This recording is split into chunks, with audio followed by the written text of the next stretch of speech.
2 of the Shaeffer Cox video series on this, and I know it's going to seem kind of rambling, but what we're trying to do is develop a background on understanding the case.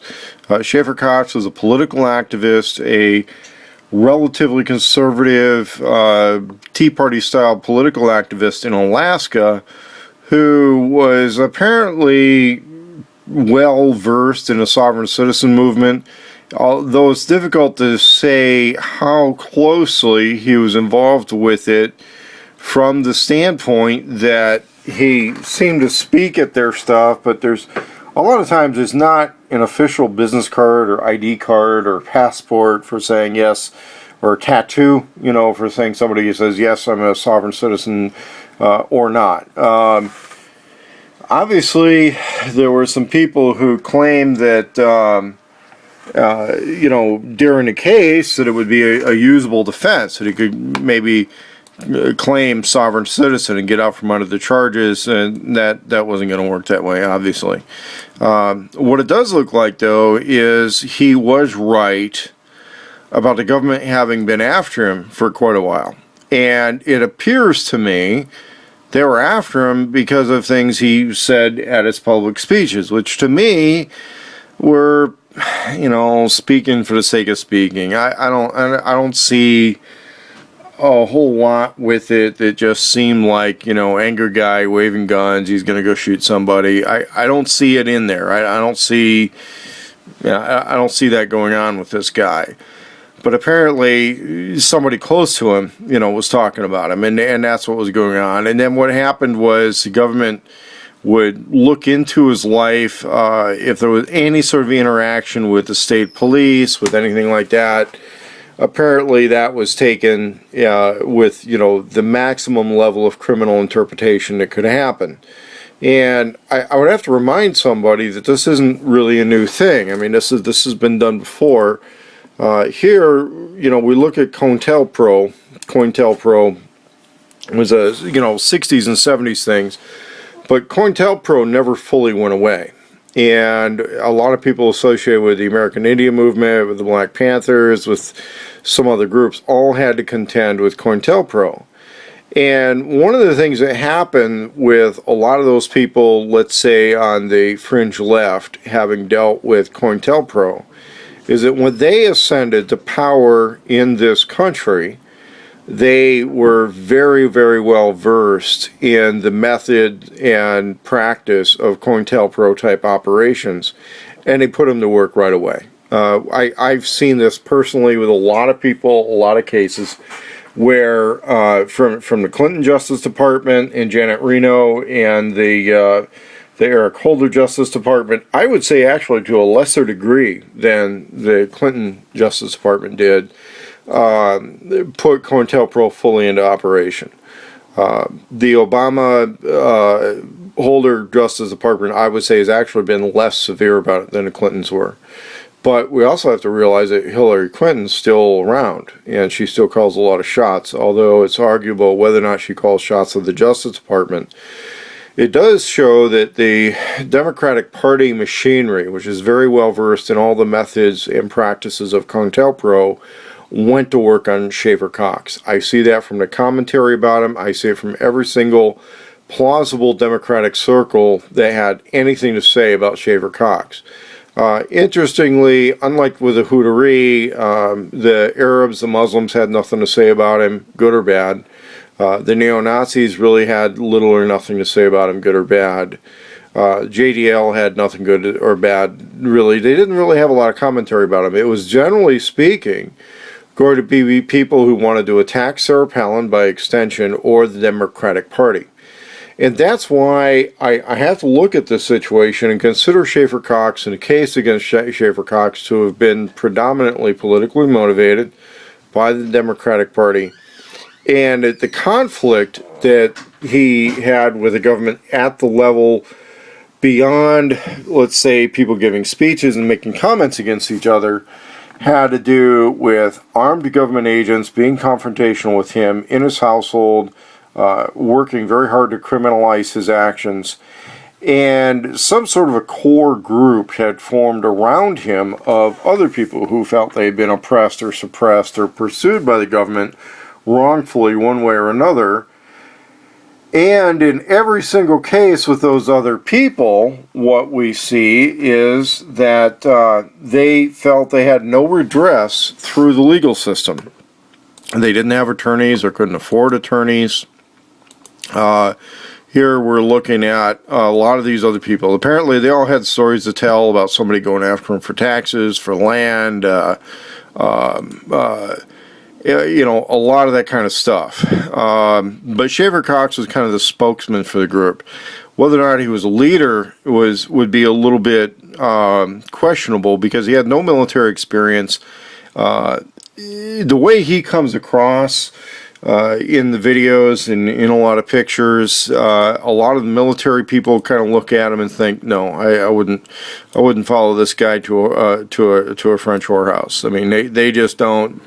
You know, he's not somebody who you would consider, you know, we're going to charge over the hill with this guy. But he was a spokesman for the group. And the people who were apparently the real tactical guys were associated with the people that set him up.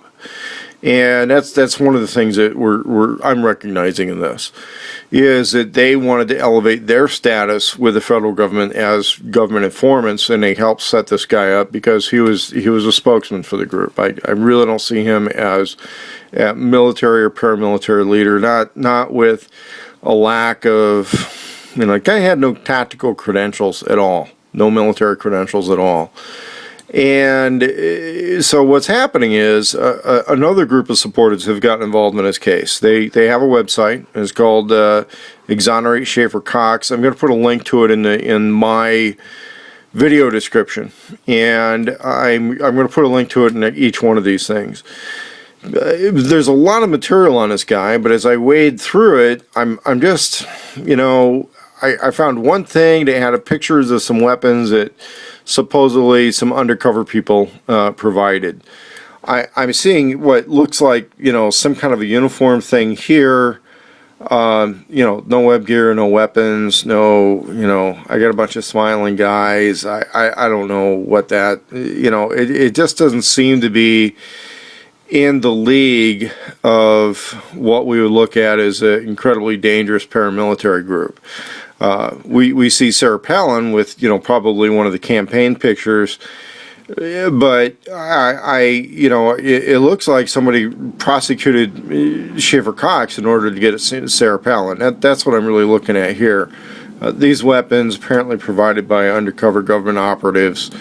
When I tried to search for other pictures of the weapons involved, you know, for some reason everything starts going straight to just, you know, hijacked military photos. I just don't see these guys in it. I think this was one of the undercover guys. Yeah, William Fulton. This guy had some tactical credentials, but, you know, he was apparently the informant too. So I just don't see this being remarkably different from a lot of the conspiracies involved in some of the Muslims that get set up by the FBI. When you find out, you know, everybody that actually had any tactical credentials within that group was the undercover guy. So, you know, kind of hard to see, but let's see if we can get to the actual website on this. And I don't know, but this was a situation where Fulton, if I'm not mistaken, no, that's not it. There was a video of him having a confrontation with reporters while his little group was having they were doing security for one of the smaller candidates who was using a school to auditorium for a meeting. The other guy obviously had a lot of self-confidence, seemed relatively professional in there. And, you know, obviously he would if he's got the FBI backing him up. And, you know, this kind of looks to me a lot like, you know, somebody knew how to play the game. And it was a lot like the Charles Dyer situation where there was a rival militia leader by the name of Mike Hollingsworth, who wanted to make a name for himself and bumped Charles Dyer out of the limelight So Hollingsworth went to the FBI with this story about how Dyer was going to suicide bomb Washington, D.C., and the FBI needed to do something about it. And it was a storage locker full of tannerite that these guys were going to rig into suicide vests. And supposedly a bunch of Gulf War vets were going to suicide bomb Washington, D.C. Interestingly enough, that plot got turned into a TV show called Homeland. So the question would be at that point was whether or not Hollingsworth had seen the TV show or the TV producers had copied Hollingsworth fantasy about Charles Dyer. But everything I see in a Shaeffer Cox case looks like this is prosecutorial overkill and government overkill, really just to try and smear Sarah Palin by using Shaeffer Cox as a straw man.